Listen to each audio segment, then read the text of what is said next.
एक शांत दृष्टि से जो समय के प्रवाह को एक निरंतर बहती नदी की तरह देखती है। एक ऐसा संदेश उभरता है जो निश्चितताओं को थोपने के बजाय चिंतन के लिए एक स्थान खोलना चाहता है।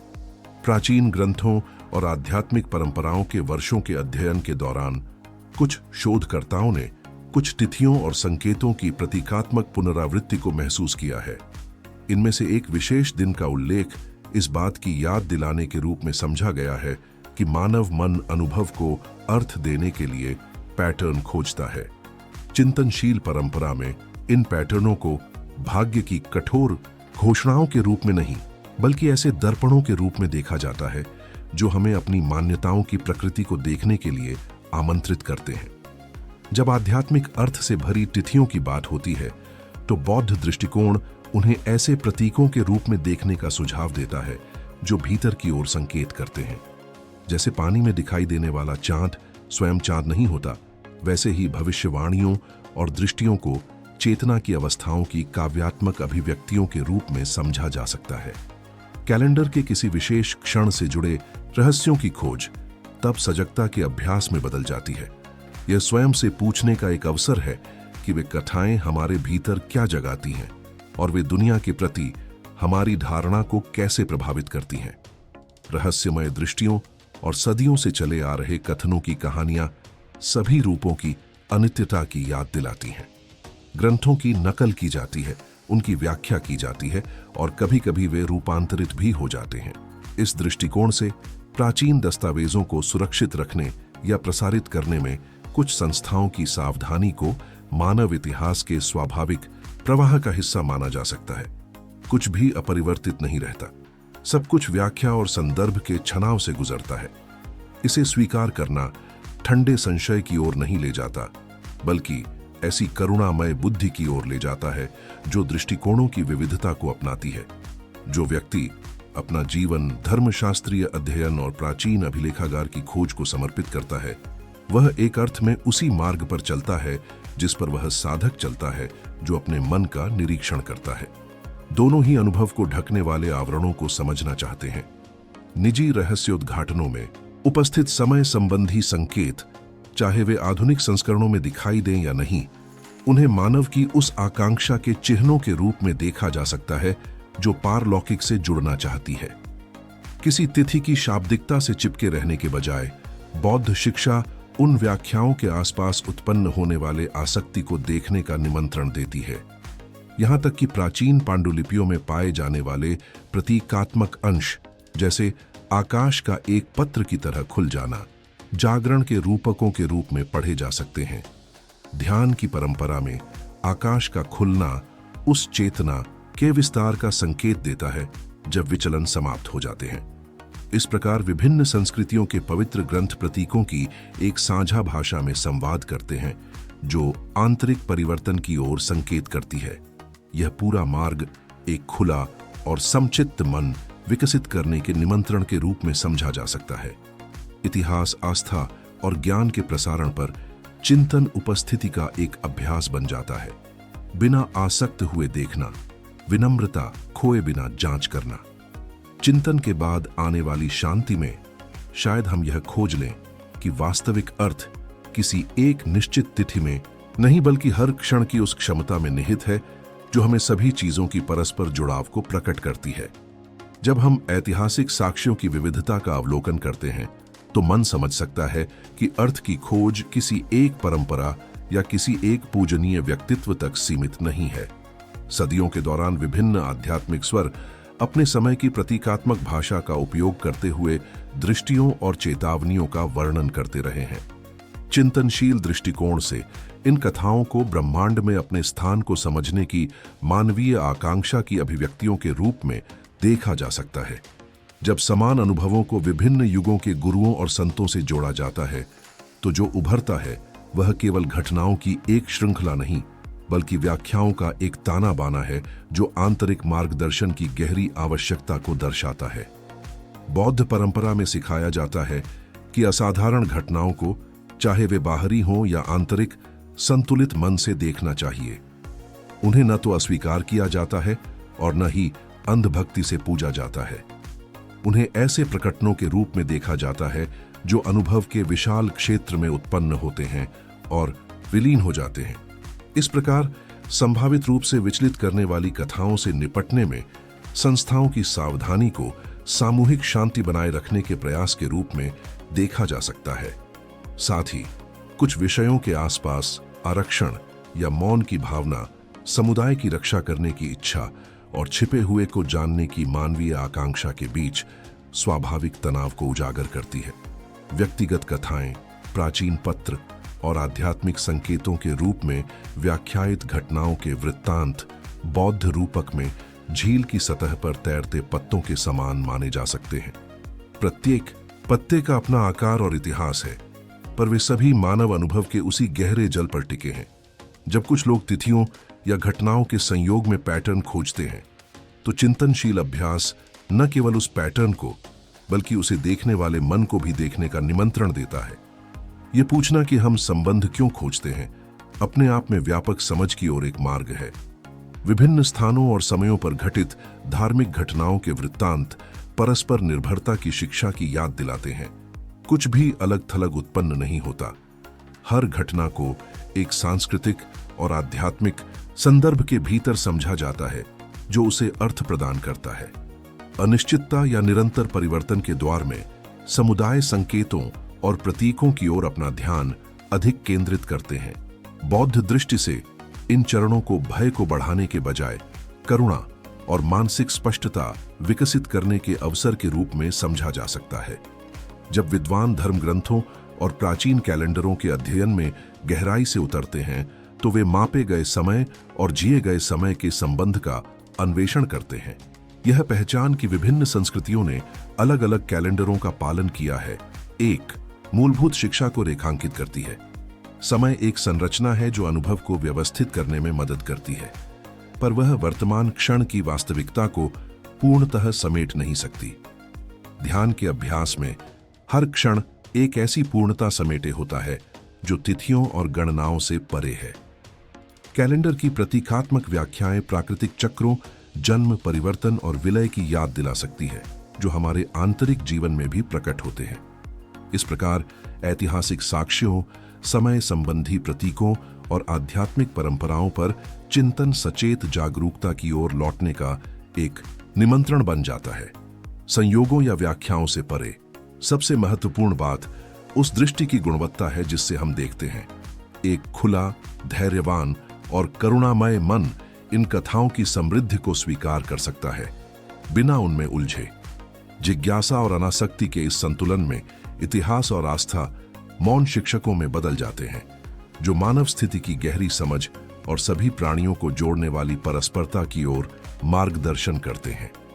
जब प्राचीन कैलेंडरों की तुलना आधुनिक समय मापन प्रणालियों से की जाती है, तो केवल कालक्रम का प्रश्न ही नहीं, बल्कि अस्तित्व के प्रवाह में स्वयं को स्थापित करने की एक गहरी मानवीय चिंता भी उजागर होती है।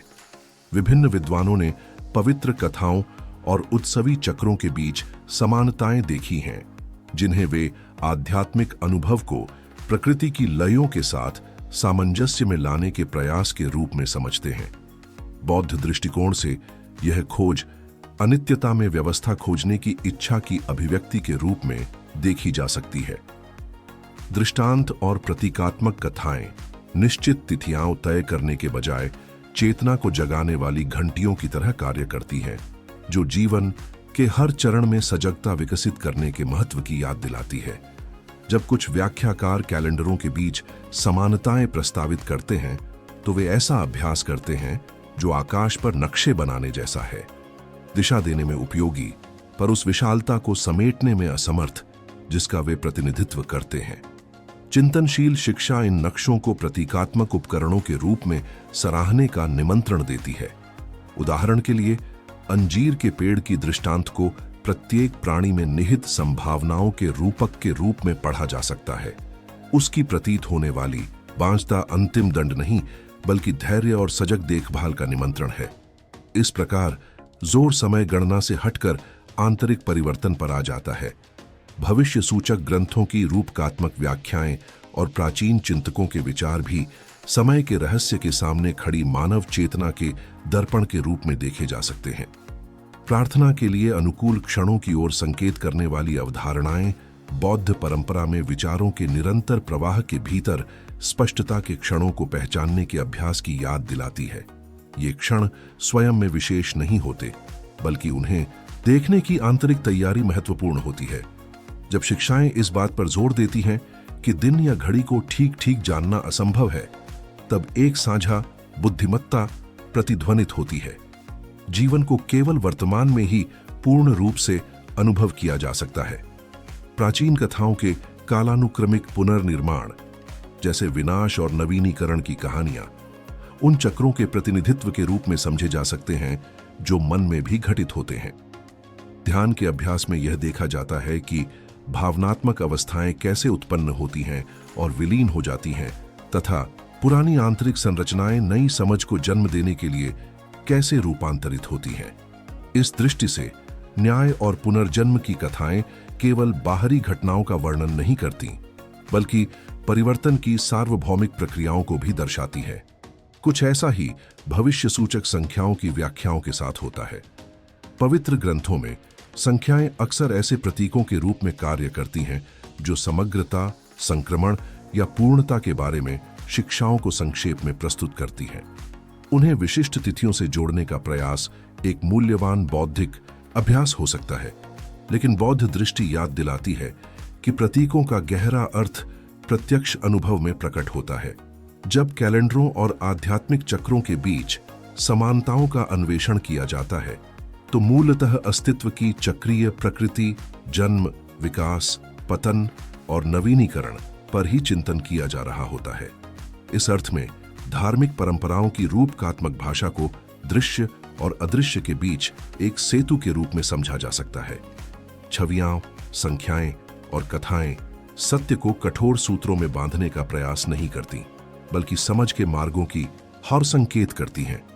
उन्हें खुले और शांत मन से देखते हुए विद्वान और साधक यह खोजते हैं कि समय केवल गिने हुए दिनों की श्रृंखला नहीं, बल्कि अधिक जागरूकता की ओर जागने के अवसरों का एक जीवंत क्षेत्र है। इस प्रकार कैलेंडरों, प्रतीकों और भविष्यवाणियों की तुलनात्मक खोज मानव स्थिति पर एक ध्यान में बदल जाती है। यह हमें याद दिलाती है कि हर व्याख्या से परे प्रत्येक क्षण में फिर से शुरू करने की संभावना निहित है। इस समझ की शांति में अतीत और भविष्य वर्तमान की सजगता में एकीकृत हो जाते हैं, जो रहस्य को पकड़े बिना स्वीकार करती है और धैर्यपूर्ण अवलोकन तथा आध्यात्मिक मार्गों की विविधता के प्रति सम्मान से बुद्धि को उभरने देती है। जब ऐतिहासिक कथाओं को प्रतीकात्मक दृष्टि से देखा जाता है, तो वे अलग अलग घटनाओं की कालक्रम से कम और परिवर्तनशील मानव चेतना के मानचित्र के रूप में अधिक प्रकट होती है। मध्ययुगीन विवरण, जो रहस्यमय अनुभवों या पूजनीय वस्तुओं से जुड़े घटनाओं का वर्णन करते हैं, चिंतनशील दृष्टि से परिवर्तन और अनिश्चितता के दौरों के प्रति सामूहिक प्रतिक्रियाओं के रूप में समझे जा सकते हैं। बौद्ध परंपरा में माना जाता है कि जब समाज गहरे परिवर्तन से गुजरते हैं, तो आध्यात्मिक खोज स्वाभाविक रूप से तीव्र हो जाती है। ये कथाएं केवल घटनाओं को दर्ज नहीं करती, बल्कि निरंतर परिवर्तन के बीच आंतरिक स्थिरता पाने की मानवीय आवश्यकता को भी व्यक्त करती है। आधुनिक इतिहास लेखन सत्यापित दस्तावेजों और प्रतीकात्मक व्याख्याओं के बीच अंतर करते हुए एक ऐसी गुणवत्ता को दर्शाता है जो ध्यान अभ्यास का भी केंद्रीय तत्व है। विवेक, स्पष्ट रूप से देखना, यह पहचानना है कि बाहरी रूप से क्या सत्यापित किया जा सकता है और मन जो अर्थ प्रदान करता है उनके बीच क्या अंतर है। ये दोनों आयाम एक दूसरे को नकारते नहीं, बल्कि पूरक होते हैं। तथ्य साझा वास्तविकता में आधार प्रदान करते हैं, जबकि व्याख्याएं उन्हें देखने वालों के आंतरिक परिदृश्य को उजागर करती है। जब समकालीन लेखक सांस्कृतिक घटनाओं को समय की आध्यात्मिक व्याख्याओं से जोड़ते हैं, तो वे एक प्राचीन मानवीय परंपरा में भाग लेते हैं।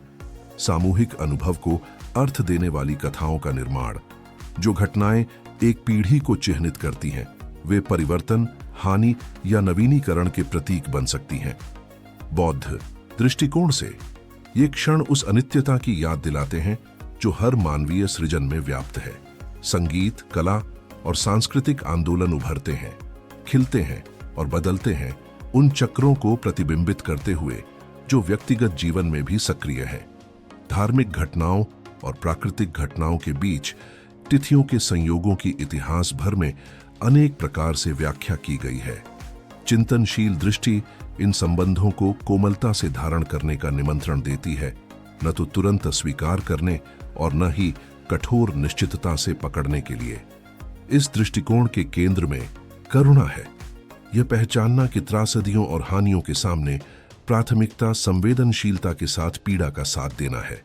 अर्थ की खोज उन लोगों के प्रति ध्यान को ओझल नहीं करनी चाहिए जो दर्द से गुजर रहे हैं। इस प्रकार परिपक्व आध्यात्मिक चिंतन प्रतीकात्मक समझ को दूसरों के प्रति नैतिक संवेदनशीलता के साथ एकीकृत करता है। आध्यात्मिक नेताओं की वे बैठकें और दस्तावेज जो सामाजिक चिंताओं को संबोधित करते हैं, उन्हें इस रूप में समझा जा सकता है कि वे आंतरिक मूल्यों को बाहरी कार्यों के साथ समन्वित करने के मानवीय प्रयास की अभिव्यक्ति है।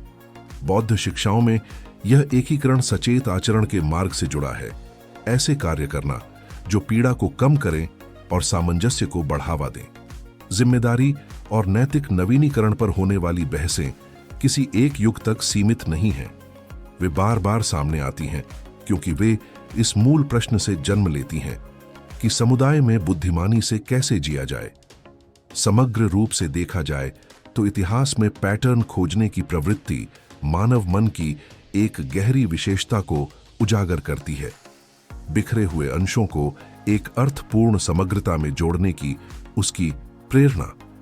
चिंतनशील अभ्यास इस प्रेरणा को अस्वीकार नहीं करता, बल्कि उसे सजगता से परखने का निमंत्रण देता है। ऐसा करते हुए हम खोजते हैं कि जो पैटर्न हम देखते हैं वे दुनिया के बारे में उतना ही बताते हैं जितना हमारी देखने की शैली के बारे में। इस पहचान से एक शांत विनम्रता जन्म लेती है। हम समझते हैं कि हमारी व्याख्याएं अस्थायी हैं, रेत पर बने उन निशानों की तरह जिन्हें समय धीरे धीरे बदल देता है। इस प्रकार ऐतिहासिक और सांस्कृतिक घटनाओं पर चिंतन स्मृति, अर्थ और उपस्थिति के परस्पर संबंध पर एक ध्यान बन जाता है। हर पीढ़ी वर्तमान में दिशा पाने के लिए अतीत की नई व्याख्या करती है। जब यह कार्य खुलेपन और करुणा के साथ किया जाता है तो इतिहास केवल घटनाओं की श्रृंखला नहीं रहता, बल्कि एक मौन शिक्षक बन जाता है। वह हमें याद दिलाता है कि परिवर्तन और चुनौतियों के बीच भी अधिक सजगता के साथ प्रतिक्रिया देने की संभावना हमेशा बनी रहती है। ऐसी समझ विकसित करते हुए जो मानवीय अनुभव की नाजुकता और गहराई दोनों को समेटती है। जब सदियों में बिखरी घटनाओं को एक ही तिथि के अंतर्गत संगठित किया जाता है तो मानव मन स्वाभाविक रूप से उन्हें जोड़ने वाले सूत्र खोजने लगता है। यह प्रवृत्ति कोई त्रुटि नहीं, बल्कि अनुभव के प्रवाह को समझने की हमारी गहरी आकांक्षा की अभिव्यक्ति है।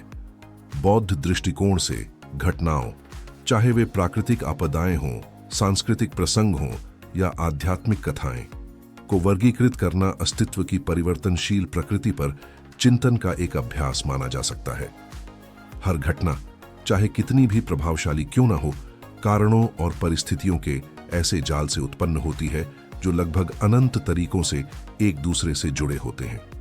जब कुछ पर्यवेक्षक संकट और नवीनीकरण के क्रम को एक प्रतीकात्मक पैटर्न के रूप में देखते हैं, तो वे उस गतिशीलता की ओर संकेत करते हैं जो आंतरिक जीवन में भी पहचानी जाती है। ध्यान अभ्यास में यह देखा जाता है कि कठिन क्षण अक्सर गहरी समझ से पहले आते हैं। ऐसा किसी निश्चित कैलेंडर के कारण नहीं, बल्कि इसलिए कि अनुभव का घर्षण मन को अपनी आदतों पर प्रश्न उठाने के लिए प्रेरित करता है। इस तरह चेतावनी या परिवर्तन की कथाएं सार्वभौमिक प्रक्रियाओं के रूपक के रूप में पढ़ी जा सकती है। हर विघटन में एक नए आरंभ का बीज छिपा होता है। असामान्य खगोलीय घटनाओं पर दिया गया ध्यान इस खोज का एक और आयाम दर्शाता है। प्राचीन काल से आकाश मानव चिंताओं का दर्पण रहा है। आकाशीय विन्यासों का अवलोकन करना और उनकी तुलना अतीत के अभिलेखों से करना इस इच्छा को व्यक्त करता है कि व्यक्तिगत जीवन को एक व्यापक ब्रह्मांड के भीतर रखा जाए। बौद्ध शिक्षाओं में आकाश का चिंतन विशालता की अनुभूति से जुड़ा है। यह याद दिलाता है कि हमारी व्यक्तिगत कहानियां एक विशाल और निरंतर गतिशील मंच पर घटित होती हैं। यह चेतना मानवीय घटनाओं के महत्व को कम नहीं करती, बल्कि उन्हें एक अधिक विस्तृत दृष्टिकोण में समाहित करती है। जब लोग प्राकृतिक चक्रों को ऐतिहासिक घटनाओं और आध्यात्मिक विश्वासों से जोड़ते हैं, तो वे प्रतीकात्मक भाषाएं रचते हैं जो उन्हें समय के रहस्य से संवाद करने में सक्षम बनाती हैं। फिर भी चिंतनशील दृष्टि इन संरचनाओं को हल्केपन से धारण करने का सुझाव देती है। प्रतीक मार्गदर्शन और प्रेरणा दे सकते हैं, पर वे वास्तविकता की संपूर्णता को समाप्त नहीं करते। किसी पैटर्न से कठोरता से चिपक जाना हर क्षण की ताजगी को धुंधला कर सकता है। इसके विपरीत यह देखना कि हमारी व्याख्याएं कैसे उत्पन्न होती हैं और बदलती हैं, मन की सृजनात्मकता और अर्थ रचने की उसकी क्षमता को उजागर करता है। अंततः तिथियों, घटनाओं और आकाशीय संकेतों के बीच संबंध खोजने की रुचि को अनित्यता पर एक सामूहिक ध्यान के रूप में समझा जा सकता है। हर पीढ़ी वर्तमान के प्रश्नों का उत्तर देने के लिए अतीत की स्मृति को नए ढंग से व्यवस्थित करती है। जब यह प्रक्रिया सजगता और विनम्रता के साथ की जाती है, तो यह बुद्धिमत्ता का अभ्यास बन जाती है। पैटर्न को पहचानना, पर उनके कैदी न बनना। प्रतीकों की सराहना करना, पर उन्हें संपूर्ण सत्य न समझ लेना। इस प्रकार ऐतिहासिक घटनाओं का संकलन केवल संयोगों की सूची नहीं रह जाता, बल्कि अस्तित्व की परस्पर निर्भर बुनावट पर चिंतन का निमंत्रण बन जाता है। उस चिंतन के साथ आने वाली शांति में यह अंतर्दृष्टि उभरती है कि समय केवल साझा तिथियों की श्रृंखला नहीं, बल्कि एक जीवंत क्षेत्र है जहां हर क्षण समझ की संभावना लेकर आता है। उस वर्तमान को पूर्ण रूप से जीते हुए मन ऐसी शांति खोज लेता है जो अंतिम अर्थ तय करने की आवश्यकता से परे है और बदलती हुई वास्तविकता के प्रत्यक्ष अनुभव के लिए खुल जाती है।